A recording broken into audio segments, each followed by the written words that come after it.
उपासना उपासना उपासना.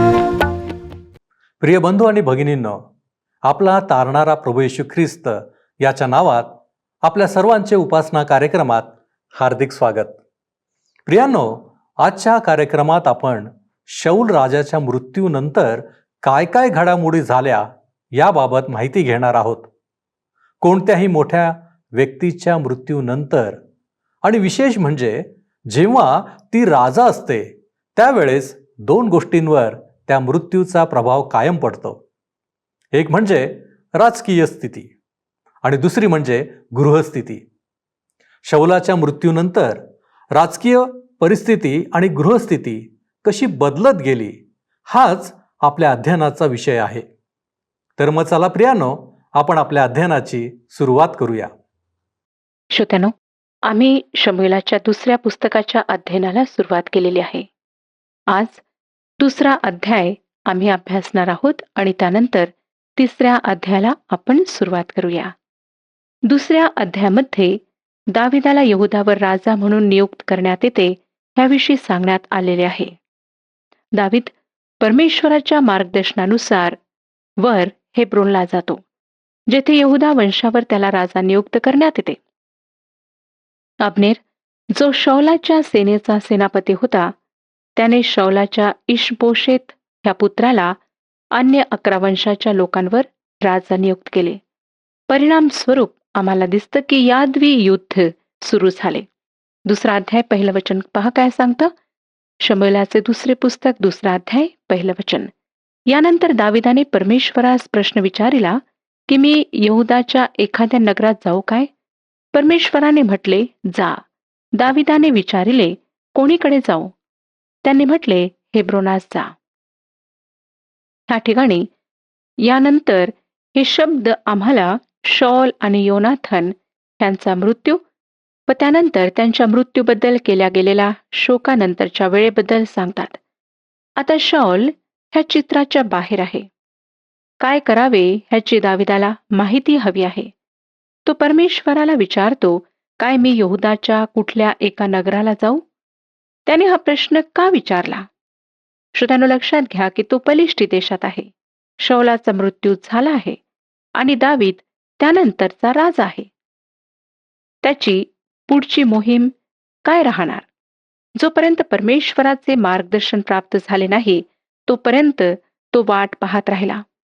दाविदाने हे शिकून घेतले होते की जोपर्यंत परमेश्वराचे मार्गदर्शन मिळणार नाही तोपर्यंत वाट पाहायची. देवाने त्याला सांगितले की हेब्रोनला जा. हेब्रोन हे देशाच्या दक्षिणेकडे होते, पलिष्टी सीमेपासून अधिक दूर नव्हते. परमेश्वर त्याला सांगत आहे की सांभाळून जा. मनाला वाटेल तशा प्रकारे लहरेतील त्याप्रमाणे जाऊन त्याला इस्रायलवर सत्ता मिळवायची नव्हती, परंतु त्या देशामध्ये जाऊन स्वतःला लोकांकरिता उपलब्ध करायचे होते. दुसरं वचन सांगतं, मग दावीद इस्रायलीन अहिनवाम आणि नाबालाची स्त्री कर्मेलीन अबिगैल या आपल्या दोघी स्त्रियासह तेथे गेला. जेव्हा दावीद हेब्रोनकडे गेला तेव्हा त्याने सोबत दोन्ही बायका घेतल्यात. कदाचित आपण विचाराल की काय माणसाने 2 बायका कराव्यात म्हणून परमेश्वर स्वीकृती देतो, परवानगी देतो? नाही श्रोत्यानो, ह्या गोष्टीचा पुरावा आहे की ह्यामुळे दाविदाला फार त्रास सहन करावा लागला आणि पुढे आम्हाला दिसेल की त्याच्या अजूनही अधिक बायका झाल्यात. तिसरं वचन सांगतं, त्याप्रमाणेच दाविदाबरोबरचे पुरुष होते त्या सर्वांस आपापल्या कुटुंबासह त्याने बरोबर नेले व ते हेब्रोनाच्या गावात जाऊन राहिले. दाविदाचे प्रामाणिक लोक सुद्धा त्यांच्या कुटुंबासोबत हेब्रोन ह्या ठिकाणी आलेत आणि तेथे वस्ती करून राहू लागले. चौथं वचन, यहुदी लोकांनी तेथे जाऊन दाविदास अभिषेक करून यहुदाच्या वंशाचा राजा नेमिले.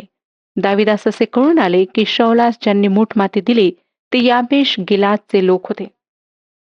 आता दाविदाने स्वतःला ह्या लोकांच्या कामी येण्याकरिता तयार केले. त्याच्याच वंशाचे लोक त्याला यहुदाच्या वंशावर राजा म्हणून अभिषेक करण्याकरिता येतात. दावीद एक फारच बुद्धिमानीचे कार्य करतो. ज्या लोकांनी शौलाचे दफन केले ते पुरुष होते जे त्याच्यावर श्रद्धा ठेवणारे होते आणि आता त्यांच्या त्या चांगल्या कार्यासाठी दावीद त्यांचे आभार मानतो. दाविदाच्या मनात परमेश्वराच्या अभिषिक्ताविषयी फार मोठा आदर होता आणि त्याला दोनदा त्याचा घात करण्याचा आणि स्वतःला राजा बनवण्याचा प्रसंग मिळाला होता, परंतु त्याने तसे केले नाही. दाविदाचे चांगले गुण एका नियमाच्या रूपात प्रचलित झालेत, कारण त्याच्या पापामुळे ते दिसेनासे झाले होते. ते एका ढगाप्रमाणे जो आकाशाला आच्छादून सूर्यप्रकाशाला लपवतो, त्याप्रमाणे ह्या पापामुळे त्याच्या जीवनातल्या प्रकाशाला त्याने लपवले होते. बऱ्याच दृष्टिकोनातून दावीद एक विलक्षण पुरुष होता आणि नंतर त्याने प्रत्येक दिवशी आपल्या त्या भयंकर पापाची किंमत भरली. आता आम्हाला दिसतो श्रोत्यानो की याबेशने गिलादच्या लोकांना धन्यवाद दिलेत. 6 आणि 7 वचने पुढे सांगतात, आता परमेश्वर तुम्हाशी दयेने व सत्यतेने वर्तो. तुम्ही हे कृत्य केले आहे, या तुमच्या चांगुलपणाचा मोबदला मीही तुम्हास देईन. हिम्मत धरा, शूर व्हा. तुमचा स्वामी शॉल मृत्यू पावला आहे आणि यहुदाच्या घराण्याने मला अभिषेक करून आपल्यावर राजा नेमिले आहे. श्रोत्यानो, नंतर त्याने त्यांचे सहकार्य आणि श्रद्धा ह्यांची मागणी केली. एका राजाच्या रूपात त्यांनी त्याला सहकार्य द्यावे, कारण परमेश्वराने त्याचा अभिषेक केला होता. ज्या प्रकारे त्यांनी शौलाला सहकार्य दिले त्याप्रमाणे त्याला सुद्धा द्यावे ही त्याने मागणी केली. लक्षात घ्या की ह्या ठिकाणी तो फार कुशल आणि चतुर रीतीने, प्रशंसनीय रीतीने पुढे जात आहे. ह्या ठिकाणी आम्हाला ही वास्तविकता ओळखायची आहे की शॉल आणि योनाथान ह्या दोघांना मुले होती आणि त्यांच्यापैकी एक तरी राजासनावर आरूढ होण्यास लायक असणे अगदी व्यवहार्य होते. आणि जर परमेश्वर मधात पडला नसता तर तसे झाले सुद्धा असते. अब्नेर जो शौलाच्या सेनेचा सेनापती होता, तो त्वरित हालचाल करू लागला आणि त्यांच्यापैकी एकाला राजा करण्याचा त्याने शिकस्तीने प्रयत्न केला. लक्षात घ्या श्रोत्यानो, त्याने काय केले? 8 आणि 9 वचने आम्हाला पुढे सांगतात, इकडे नेराचा पुत्र अब्नेर जो शौलाचा सेनापती होता, तो शौलाचा पुत्र इशबोशेत यास बरोबर घेऊन नदी पलीकडे महनाईम येथे गेला आणि त्याने गिलाद, अशुऱ्यांचा देश, इस्रेल, एफ्राईम, बन्यामीन वगैरे एकंदर इस्रायलांवर त्यास राजा नेमिले. या ठिकाणी राष्ट्राच्या विभागणीला प्रारंभ झाला, जी शल्मोनाच्या कारकिर्दीनंतर यरोबामने विद्रोहाला सुरुवात केली तेव्हा झाली. ही पहिली दरार ह्या ठिकाणी पडली, एकता भंग झाली. सर्वप्रथम दाविदाला यहुदाच्या दक्षिणी राज्यावर राजा नेमण्यात आले, परंतु उत्तरी वंशांनी इशबोशेतला जो शौलाचा मुलगा होता त्याला राजा केले. 10 आणि 11 वचने, शौलाचा पुत्र इशबोशेत इस्रायलावर राज्य करू लागला तेव्हा तो 40 वर्षांचा होता. त्याने 2 वर्ष राज्य केले, पण यहुदाचे घराणे दाविदास धरून राहिले. हेब्रोनात दाविदाने यहुदाच्या घराण्यावर राज्य केले. त्याची मुदत 7.5 वर्षांची होती. हा त्या यादवी युद्धाचा मध्यांतर होता. उत्तरी राज्य आणि यहुदाच्या वंशातील दाविदाचे राज्य जे दक्षिणी प्रांतात होते, त्या युद्धामधील हा मध्यांतर होता. या युद्धाने राष्ट्राची भौगोलिक संपत्ती रिकामे केली, राष्ट्राची शक्ती कमी केली आणि ही खरोखरच फार दुःखाची गोष्ट होती. 12 आणि 13 वचने पहा, मग नेराचा पुत्र अब्नेर आणि शौलाचा पुत्र इशबोशेत यांचे सेवक महना इमाहून गिबोन येथे गेले. इकडे सरुवेचा पुत्र यवाब व दाविदाचे सेवक हे बाहेर पडले आणि त्या उभय सैन्यांची गिबोनाच्या तलावापाशी गाठ पडली. तिथे एक सैन्य तलावाच्या एका बाजूला व दुसरे दुसऱ्या बाजूला उतरले. श्रोत्यानो, अब्नेर आणि यवाब ह्या दोघांनी असे काही करण्याचे ठरवले जेणेकरून हे युद्ध टळल्या जाईल. परंतु आपणास चांगल्या प्रकारे माहीत आहे आणि ज्या देशात आम्ही राहत आहोत त्या देशात आम्हाला ह्याची कल्पना आहे की जेव्हा एका पक्षाचे लोक काही करण्याचा निश्चय करतात आणि दुसऱ्या पक्षाचे लोक काही दुसरे करण्याचा निश्चय करतात, तेव्हा त्यांच्यामध्ये बोलणी करून काही तडजोड करणे व्यर्थ ठरते. सामान्यपणे अशा प्रकारे करणे एक निरर्थक कृती ठरते आणि हेच ह्या ठिकाणी होत होते. 14 ते 16 वचने पुढे, तेव्हा अब्नेर यवाबास म्हणाला, तरुण पुरुषांनी उठून आपल्या पुढे 2 हात खेळावे. यवाबाने म्हटले, बरे. त्यांनी उठावे. शौलाचा पुत्र इशबोशेत याचे 12 तरुण बन्यामिनी आणि दाविदाच्या लोकातले 12 असे संख्येने सारखे पुरुष उठून पुढे सरसावले. तेव्हा त्या सर्वांनी एकमेकांची मस्तके धरून आपल्या तरवारी आपल्याबरोबर झुंजणाऱ्यांच्या कुशीत खुपसल्या व ते सर्व एकदम पडले. यावरून त्या स्थळाचे नाव हेलकथ हसुरीम अर्थात तीक्ष्ण धारेच्या सूर्यांचे क्षेत्र असे पडले. हे गिबोनात आहे. अब्नेर म्हणाला की तरुण पुरुषांनी उठून आपल्या पुढे 2 हात खेळावे. योवाब ह्याकरिता तयार झाला. ह्याच प्रकारे ते ह्या गोष्टीचा निकाल लावणार होते. 17वे वचन. त्या दिवशी तुंबळ युद्ध झाले. दाविदाच्या सेवकांपुढे अब्नेर व इस्रायल लोक यांनी हार खाल्ली. श्रोत्यांनो, दावीद आता अनेक लष्करी छावण्यांच्या बाबतीत एक अनुभवी आणि जुना असा व्यक्ती होता. आता तो, ज्याला आपण शमूएलाच्या पहिल्या पुस्तकात प्रथम भेटलो, तो भोळा, लहान मेंढरी चारणारा दावीद नव्हता. त्याने डोंगराच्या गुहेत कपारीत लपून आपले जीवन घालवले होते आणि त्याने स्वतःभोवती लढाईकरिता लोक एकत्रित केले होते. अशा प्रकारच्या लढायांचा त्याला सराव होता आणि तो त्यामध्ये प्रवीण झाला होता. म्हणून त्याचे लोक अब्नेर आणि त्याच्या लोकांवर, जे फार तरबेज होते आणि संख्येत अधिक होते, त्यांच्यावर विजय मिळू शकलेत. आता मी आपले लक्ष एका अशा गोष्टीकडे वेधू शकते जी ह्या ठिकाणी घडली आहे, जी नंतर फार महत्वाची भूमिका निभावणार आहे. अब्नेरच्या पाठोपाठ असायेल आला. असायेल योवाबचा भाऊ होता, जो दाविदाचा सेनापती होता. अब्नेर शौलाचा सेनापती होता. 18वं वचन आम्हाला पुढे सांगतं, सरुबेचे 3 पुत्र योवाब, अभिषय व असायेल तेथे होते. त्यातला असायेल हा हरिणासारखा पायांचा चपळ होता. सरुबा ही दाविदाची बहीण होती, हे लक्षात घ्या. तिचे फार वैशिष्ट्यांनी पूर्ण असे 3 पुत्र होते आणि आताच त्यांची नावे आम्ही वाचलीत. 19वं वचन. असायेलाने अबिनेराचा पाठलाग केला. तो त्याच्या पाठीस लागला असता उजवी डावीकडे वळला नाही.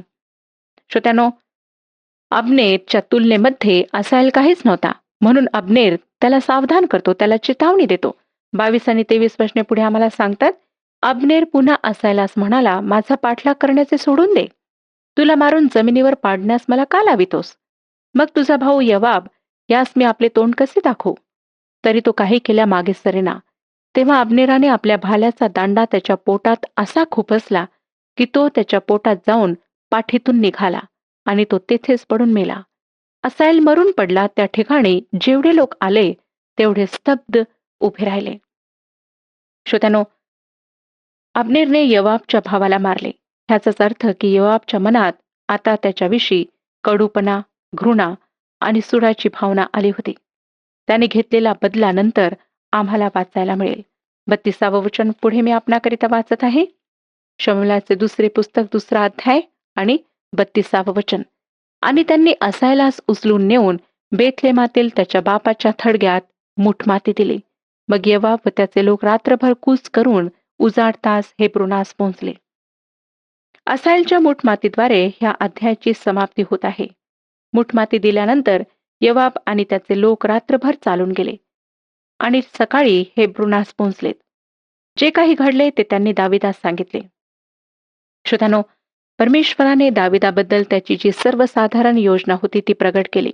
परंतु नंतर आम्हाला आढळतं की प्रत्येक गोष्ट विस्तृत रूपाने थोडी थोडी प्रकट झाली.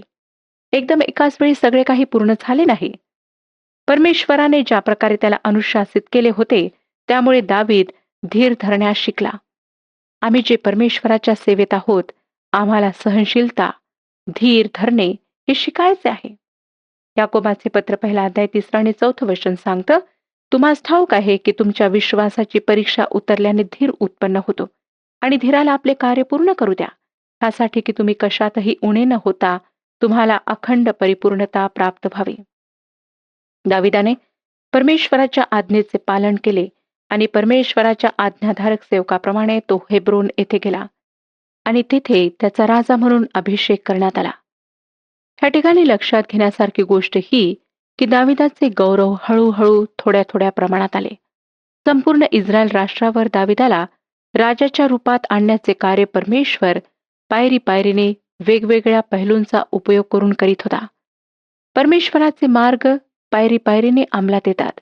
परमेश्वराच्या सेवकाची उन्नती हळूहळू होते. परमेश्वर दाविदाला पूर्णपणे समजदार होण्याकरिता भरपूर वेळ देत होता. त्याला वेगवेगळ्या परीक्षा, अडचणी, संकटे आणि प्रतीक्षेद्वारे त्याने अनुशासित केले. परमेश्वर त्याच्या सेवकांना ईर्ष्या, कडवाटपणा इत्यादींमधून सुद्धा जाऊ देतो. श्रोत्यानो, दाविदाच्या जीवनात अनेक अनुभव आलेत, परंतु त्याद्वारे तो समजदार झाला, आत्मिक रूपाने वाढत गेला. आता आपण तिसऱ्या अध्यायाकडे वळत आहोत. तिसऱ्या अध्यायात सुद्धा ज्या यादवी युद्धामुळे राष्ट्र दुर्बल बनले त्याचा वृत्तांत वाचायला मिळतो. हळूहळू दावीद प्रबळ होत गेला. त्याने सामर्थ्य प्राप्त केले. अब्नेर इशबोशे सोबत मिळाला आणि त्याने दाविदाला सोडले. यवाब जो दाविदाचा सेनापती होता त्याला अब्नेरवर संशय आला आणि असायलच्या मृत्यूबद्दल सूड घेण्याची तो संधी शोधत होता. त्याने त्याचा खून केला. तिसरा अध्याय पहिलं वचन सांगतं की शौलाचे घराणे व दाविदाचे घराणे यांच्यामध्ये फार दिवस युद्ध चालू राहिले. दावीद प्रबल होत गेला व शौलाचे घराणे निर्बल होत गेले. त्या देशाची जी स्थिती झाली होती ती आंतरिक संघर्ष, भांडणे ह्याच्यामुळे डामाडोल झाली होती. यादवी युद्ध सुरू होते. राष्ट्राचे सामर्थ्य नष्ट होत चालले होते. संपत्ती समाप्त होत चालली होती. आणि दावीद हेब्रोनमध्ये 7.5 वर्षे होता. 2 ते 5 वचने पहा. हेब्रोन येथे दाविदास पुत्र झाले ते हे: एजलेनीन अहिनवाम हिच्यापासून त्यास अम्मोन झाला, हा त्याचा ज्येष्ठ पुत्र. कर्मेली नाबालाची स्त्री अबिगैल हिच्यापासून त्यास किलाब झाला, हा त्याचा दुसरा पुत्र. गशुराचा राजा तल्मै याची कन्या माका हिच्यापासून त्याला तिसरा पुत्र अबशालोम झाला. हग्गीतीपासून चौथा पुत्र अदोनिया झाला. अबिटलेपासून 5वा पुत्र शफाट्या झाला. आणि दाविदाची स्त्री एगला हिच्यापासून 6वा पुत्र इथराम झाला. हेब्रोन येथे दाविदास जे पुत्र झाले ते हे. श्रोत्यानो, दाविदाच्या 2 पेक्षा अधिक बायका होत्या.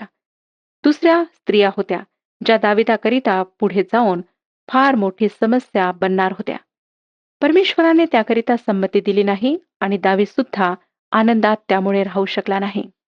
दाविदाच्या पुत्रापैकी एक पुत्र होता अबशालोम. मला खात्री आहे की आपणापैकी बऱ्याच लोकांना त्याच्याविषयी माहिती आहे.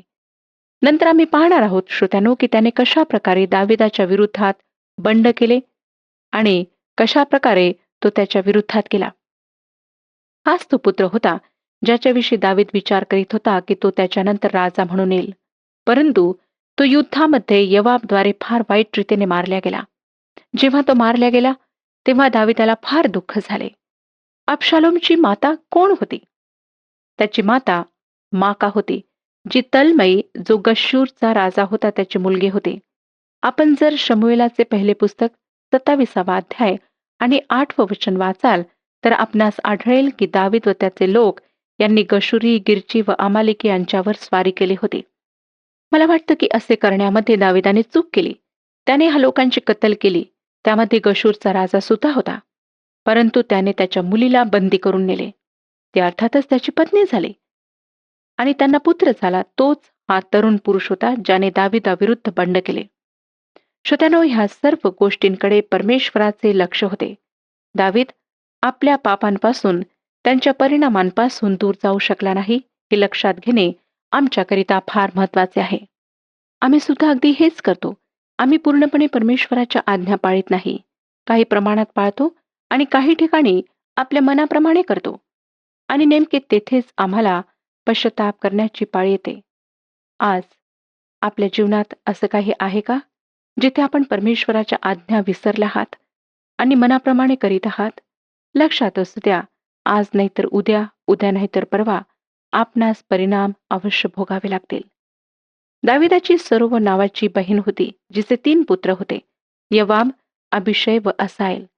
अब्नेरचा पाठलाग करीत असताना असायल मारला गेला आणि शेवटी ह्या सूडबुद्धीच्या परिणामस्वरूप म्हणून अब्नेरचा मृत्यू झाला. 3रा अध्याय 6व्या वचनात आम्ही वाचतो की शौलाचे घराणे व दाविदाचे घराणे यामध्ये जो कलह माजला होता त्यात शौलाच्या घराण्यास अब्नेराचे पाठबळ होते. अब्नेर हा शौलाच्या सेनेचा प्रमुख सेनापती होता, ज्याने शौलाच्या मुलाला इशबोशेतला गादीवर बसवले. तो अब्नेर वयाने अधिक उच्च पदावर असलेला अनुभवी पुरुष होता. तो तरुण राजाचे ऐकण्यास तयार नव्हता. त्याने असे काही केले जे त्याने करावयास नको होते. 7 आणि 8 वचने आम्हाला सांगतात, शौलाची एक उपपत्नी होती. ती अय्याची कन्या असून तिचे नाव रिस्पा असे होते. इशबोशेताने अब्नेरास विचारले, तू माझ्या बापाच्या उपपत्नीपाशी का गेलास?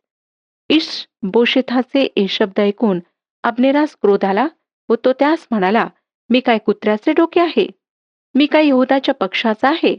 आज तुझा बाप शौल याचे घराणे आणि आप्तजन याजवर मी दया करीत असून तुला दाविदाच्या हाती लागू दिले नाही आणि तू आज ह्या बायकोच्या संबंधाने मला दोष देत आहेस काय? श्रोत्यानो, मृत्यू झालेल्या राजाच्या उपपत्नीसोबत सहवास करण्याचा त्या राजानंतर सत्तेवर येणाऱ्या राजाचा पूर्ण अधिकार असे. अब्नेरने इशबोशेतच्या ह्या अधिकारावर अतिक्रमण केले, त्याचे उल्लंघन केले आणि रिस्पाजवळ तो गेला, जी शौलाची उपपत्नी होती. जेव्हा राजाने त्याला तसे करण्याकरिता दाटले, तेव्हा अब्नेरास क्रोध आला. 9 ते 11 वचने सांगतात, मी शौलाच्या घराण्याकडून राज्य हिसकावून घेईन आणि दाविदाची गादी दानापासून बेरशेबापर्यंत इस्रायल व यहुदा याजवर स्थापीन, अशी आणभाग परमेश्वराने केली आहे. तदनुसार मी त्याशी वर्तन केले नाही, तर देव अब्नेराचे त्या मानाने किंबहुना त्याहूनही अधिक शासन करो. त्याच्याने अब्नेरास काही एक जबाब दिवावला नाही, कारण त्याचा त्याला धाक होता. श्रोत्यानो, दुसऱ्या शब्दात अब्नेरने शौलाच्या घराण्याशी संबंध तोडून मानहानी करण्याचा त्याचा उद्देश स्पष्ट केला. 12 गोत्रांवर राजा बनण्याकरिता तो त्याची मदत करणार होता. 12 आणि 13 वचने सांगतात, अब्नेराने आपल्या नावाने दाविदाकडे जासूद पाठवून सांगितले, हा देश कोणाचा बरे? आणखी असेही सांगितले की आपण माझ्याशी सलोखा करा. सर्व इस्रायलांचे मन आपणाकडे वळविण्याच्या कामी मी आपणाला हात देतो. दाविदाने म्हटले, बरे, मी तुझ्याशी सलोखा करीतो, पण एक गोष्ट तुला केली पाहिजे, ती ही की तू मला भेटावयास येशील तेव्हा आपल्याबरोबर शौलाची कन्या मिखल हिला घेऊन येणार नाहीस, तर तुझी माझी भेट व्हायची नाही. श्रोत्यानो, अब्नेराने ह्या अटीला मान्य केले आणि जेव्हा तो दाविदाला भेटायला गेला तेव्हा मिखलला घेऊन गेला. मिखल ही दाविदाची पहिली पत्नी होती. शौलाने तिला दाविदापासून दूर केले होते. श्रोत्यानो, ह्यामुळेच त्याला दुःख कष्ट सहन करावे लागले. त्याने पापाला जीवनात प्रवेश दिला, परंतु हे सगळे काही असताना सुद्धा त्याचा परमेश्वरावरील विश्वास संपला नाही. परमेश्वर आपणा सर्वांस आशीर्वाद देव. प्रियानो, आजच्या अध्ययनात आपण जाणले असेल की वास्तविक पाहता शौलाच्या मृत्यूनंतर गृहकलह वाढला आणि संपूर्ण इस्रायल राष्ट्राच्या विभागणीला प्रारंभ झाला. दक्षिणेकडील वंश आणि उत्तरेकडील वंश यांमध्ये वांशिक कलह सुरू झाला. होय प्रियांनो, जेव्हा आम्ही देवापासून दूर असतो त्यावेळेस सैतान आमच्या बाबतीत नेमके हेच करतो. वाद, तंटा, भांडण, संघर्ष कायम होतात. एकमेकांच्या जीवावर उठणे किरकोळ बाब होऊन जाते. परंतु आम्ही हे लक्षात घ्यावे की देव या गोष्टी आमच्यापासून अपेक्षित करीत नाही. म्हणूनच आमच्यामध्ये देवाचे भय, आदर, सन्मान शेवटपर्यंत असायला हवा. आज आपण विचार करू की काय आमच्यामध्ये गृहकलह आहे? काय आमचे कुटुंब दुभंगलेले आहे, विभागलेले आहे? आपण प्रार्थना करू. सर्व समर्थ आमच्यावरती दया आणि कृपा करणाऱ्या आमच्या महान प्रेमळ परमेश्वरा, आम्ही तुझ्या चरणापाशी आलेलो आहोत. होय प्रभूजी, आम्ही हे जाणलेलं आहे की आमच्यामध्ये वाद असू नये, भांडण असू नयेत, तंटा असू नये आणि कलह असू नये. परंतु बापा, आम्ही आमच्या जीवनामध्ये पाहतो या सगळ्या गोष्टी आमच्या जीवनामध्ये आहेत. आणि म्हणूनच प्रभूजी, आज आम्ही आमचे अंतःकरण तुझ्या पवित्र हातामध्ये सोपवतो, यासाठी की प्रभूजी तो आम्हा प्रत्येकाला स्पर्श करावा. आणि प्रभूजी, आम्ही आमच्या स्वार्थासाठी नव्हे, तर प्रभूजी तुझ्या इच्छा परिपूर्ण करण्याकडे आमचं लक्ष द्यावं. आणि प्रभूजी, आम्ही योग्य गोष्टी कराव्या. होय बापा, आणि म्हणूनच आम्ही एकमेकांवरती प्रीती करावी, आमच्यामधील वाद भांडण निघून जावं. आणि बापा, तुझी शांती आमच्या जीवनामध्ये प्रस्थापित व्हावी, म्हणून आम्ही तुझ्याकडे प्रार्थना करतो. तू आमचा ताबा घे, तू आम्हाला आशीर्वादित कर. येशू ख्रिस्त आमचा प्रभू याच्या द्वारे मागतो, म्हणून तो ऐक. आमेन. ख्रिस्ताचे भय बाळगून एकमेकांच्या अधीन असा. प्रभूची शांती आपणाबरोबर असो.